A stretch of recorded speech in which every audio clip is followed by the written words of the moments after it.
Hi, welcome back to the Weekly Why. This week we have Parsha Shoftim, which is making our way through the book of Deuteronomy, the book of Dvarim. And I'd like to focus a little bit of time, though, on the concept of Elul, the month of Elul, which we entered last Tuesday. The month of Elul really is the lead-up to Rosh Hashanah and Yom Kippur, the pinnacle of the Jewish calendar.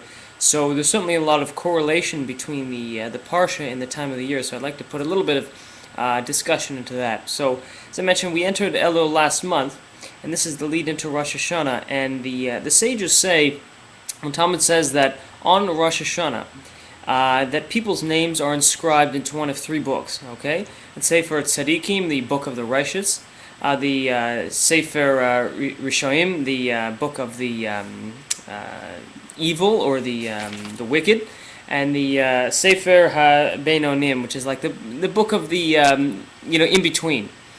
And so what they're teaching, interesting, they teach a little bit more about this, is that so it's written at Rosh Hashanah in one of these three books, book of the righteous, the wicked, or in between, and then on Yom Kippur it's sealed. And now the interesting thing is that they also say that for the people who are written in the book of the righteous, it's those people whose repentance, whose tshuva is accepted. But the people who's written in the book of the wicked, they are the people whose repentance, whose tshuva is not accepted. Now it's very interesting because on one hand you would think that, well, hold on, that would be the middle of the ground, the Sefer HaBeinonim, right? The people in the middle ground whose repentance weren't accepted. The people who are wicked wouldn't be repenting in the first place. But interestingly enough, that's not what they're teaching. What they're saying is that ultimately there is no middle ground. That middle ground is not really something that we can possibly put ourselves in. Because ultimately, you're either doing one. Ultimately, in every action that we're doing from the morning until night, we're doing something that's either going one way or another. Every thought that we do, every action that we take, we have to ask ourselves at that moment, is this something that's bringing me closer to the divine or not? Is this something that's taking me in a direction I want to go, or isn't it? And so that's ultimately kind of a sobering thought, to think that ultimately there is no middle ground, because surely it would be nice if there were. That would be 99% of our time, but it does force us into a position where we have to analyze every little action that we take. Is this bringing me closer to God or farther away? Is this putting me in the direction I want to go or against? And so certainly in the month of Elul, that is, although uncomfortable, exactly the actions and the thinking process that we should be subjecting ourselves to, because ultimately if we're not doing that, there is no better time of year to be doing that.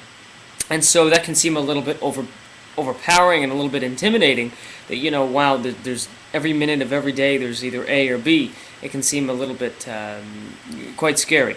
And so I would say two things. One is that everybody takes things at a step at a time. Don't push yourself if it's something that is going to cause a whiplash and just put you 10 steps back.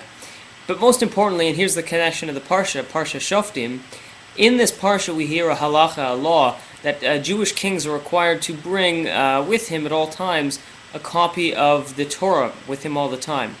And so there's a lot of discussion into that, and one of the ideas is that, no matter how haughty and arrogant and self-confident the king can get, there's always a constant reminder that the king, ultimately he's just a subject of God. But the concept I'd like to be mentioning in the connection here is that another idea here is that the reason the king is supposed to be bringing the book of the Torah with him all the time is a recognition that ultimately, as a Jewish king, he's not just responsible to God and he's answerable to God, but ultimately it's God is the person or God is the being who he can rely on, he can call upon, in difficult times. And so the connection for us is certainly, I think, should be obvious, is that it can seem intimidating. Certainly, can you imagine being a king? You have to oversee, everybody. You have to see taxes and defending your population and food and drought and everything.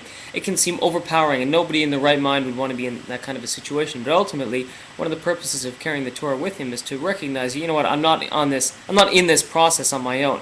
I'm responsible for so many other people, but I have, God is looking out for me.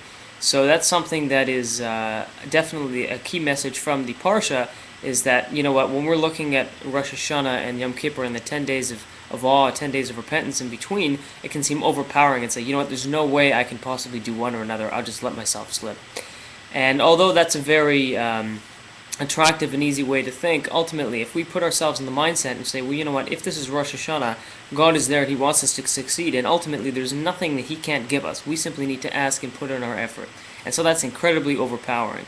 And, yeah, and that's an empowering thought. And so hopefully we can be real with that and really take that to ourselves and be real with the thought that although in Rosh Hashanah and Yom Kippur is a very serious time, and it's a time that we really need to be pulling ourselves together and putting ourselves on the right path. Ultimately, if we call on God and in our prayers, and ultimately there's nothing that He can't help us with if we just only call it in the first place. So, once again, that's Parsha Shoftim, Book of Devarim, and that's it for this week. Weekly Why. Best wishes, Shabbat Shalom. God bless.